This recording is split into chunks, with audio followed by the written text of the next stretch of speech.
Hey everyone, Rascal here. And Mama, welcome to another Egg Timer review. Today we're reviewing another obscure anime, Little Busters. Yes, now we were able to see this first season of the anime as a watchathon on cable, and we originally thought this was going to be a fun baseball anime, but it turns out it's a lot like Clannad. Yes. Nothing like a baseball anime. Nope. And before we start, be sure to like, subscribe, and click on the notification bell to get future podcasts or multiple pause videos. Yes. And I personally have picked this anime when it was on one of the choices, and it saw they were playing a baseball game, and what I thought it was going to be like Pokemon, like Sonic, like Jujutsu Kaisen, like My Hero Academia, where they had these really insane baseball episodes with the characters. That's what I was expecting to just be a comedy, sports, anime. And then we watch it, and there's a lot of drama, supernatural things, lost loved ones, people losing their memories, and it's like, oh, this is not fun at all. And then we look up more about it, and we learned that not only was it a TV series that we were watching, it's also being multiple video games, multiple mangas, I think 13 different mangas, a light novel, and it's in the genre of being a drama and a romance. So this is like a really confusing franchise. Yes. If you look at it like we did, you would think it's a baseball anime, it's a sports anime, even if it did have it where it was more serious, but it's Clannad. It's Clannad with baseball. Mm-hmm. And they don't even play baseball that much in here, at least the first season. And the odd thing about this anime series is that it does not cover all of the, I think they're considered 12 short stories, the mangas were. It doesn't cover all of them. So it looks like they took one and made an adaptation of it in Little Busters, which is what we saw, and there's Little Busters Refrain as well. Right. And while there is some humor, there are some humorous parts in here. There's this running gag where two of the characters have a fight every day, and they have to fight with whatever the people throw at them. And one character always gets a great weapon, the other one they can't even defend their toe with, and they lose instantly. And it's like, okay, you rigged this. And there's lots of fun things about it. And the core part of it that is more fun or endearing is that the main character lost his parents. Ricky, okay.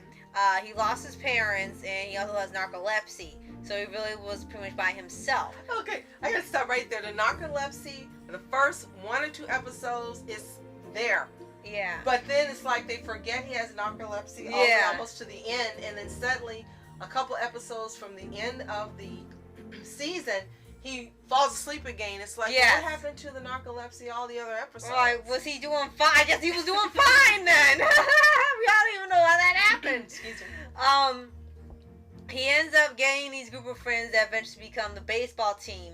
And it happened when they were little kids. So they call themselves Little Busters. And it doesn't fit anymore now because they're almost 18, but they kept the name. But it's like, okay, fine.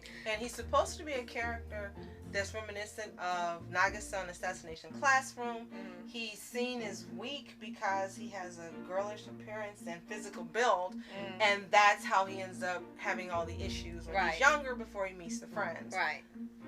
And you see a lot of influences from other anime in here besides Clannad, Assassination Classroom, and it's a little odd because it's also like Bunny Girl Senpai, where they have something supernatural happening just about every episode. Majority of it is just them trying to get new team members, and they wanted to get more girls since there's only one girl on the team. She wanted all girls to be new members, so the whole season is about them finding new female members to join. And they all have their own sets of issues. Oh yeah, lots of them.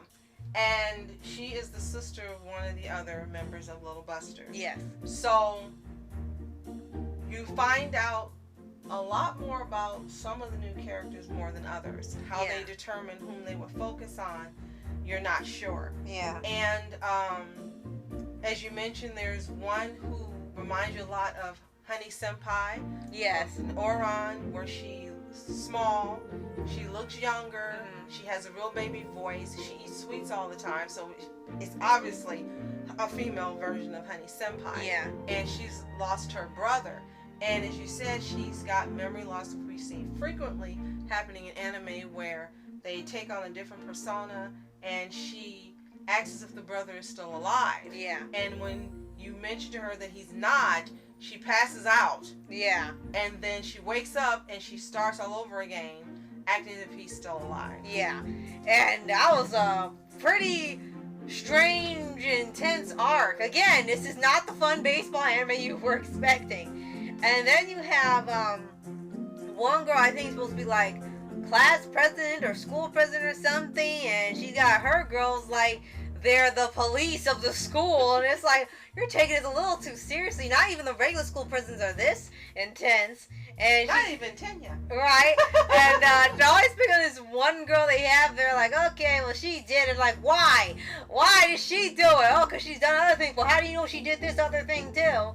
And that becomes a running gag as well. They also had an internet show and a radio show. So clearly, this franchise was really popular in Japan. Yes. And I'm not sure why we're not familiar with it or hear about it. You don't see it online. Yeah. It's not on Crunchyroll. It's, to be so huge in Japan, it's odd that here we hardly know anything about it. Yeah. If you're familiar with Little Busters or have seen it, let us know in the comments. Yes.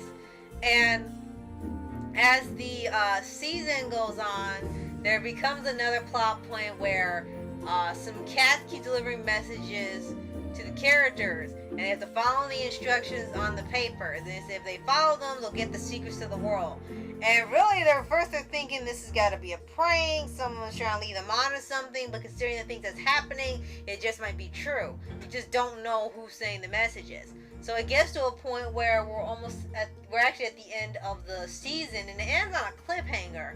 And they do this trope where someone's got like a split personality, or they're divided into people, or their shadow comes to life or something, and it's like it's time for them to take their place or something. And it's a little ominous because the way it ends, you don't know if it's going to be fixed or not, because it becomes a new problem, a new disturbing problem, and you're hoping that it's gone the next season or series, because there is so much that happens here that you can't even fit all at one time. Definitely. So unfortunately, right now we don't know where to see the remainder of this season. We only saw the first 13 episodes. Right.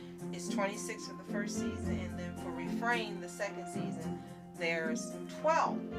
And I'm sorry, 13. And we don't know how we can finish this anime because Right. it's not available anywhere. And I don't know if it's on Amazon because we haven't checked. If you know, let us know in the comments. Yes. But I have to say that for me, it was kind of an odd watch. Yeah. It has lots of fun moments, lots of great comedy, absolute lots of great comedy. It's kind of a coming of age too. We know it's called a drama, but as you said, it has supernatural, it's coming of age, it's got so many other elements. It's got everything but sports, which is what you think it is when you see the title and what you think it's about. Right. But it's, if you just want to watch something different versus a lot of the anime you may be watching currently, this is very different. It's got a whole lot of elements, like they try to get so much of what appears in the books into it. Yeah. And I don't know if it does it successfully since we haven't read them. I don't know if it does it successfully because we haven't seen the other 13 episodes of the first season. But again, if you want to see something that's different from the normal when you're watching shonen or seinen or shoujo, this one's kind of different. Give it a watch. Yes.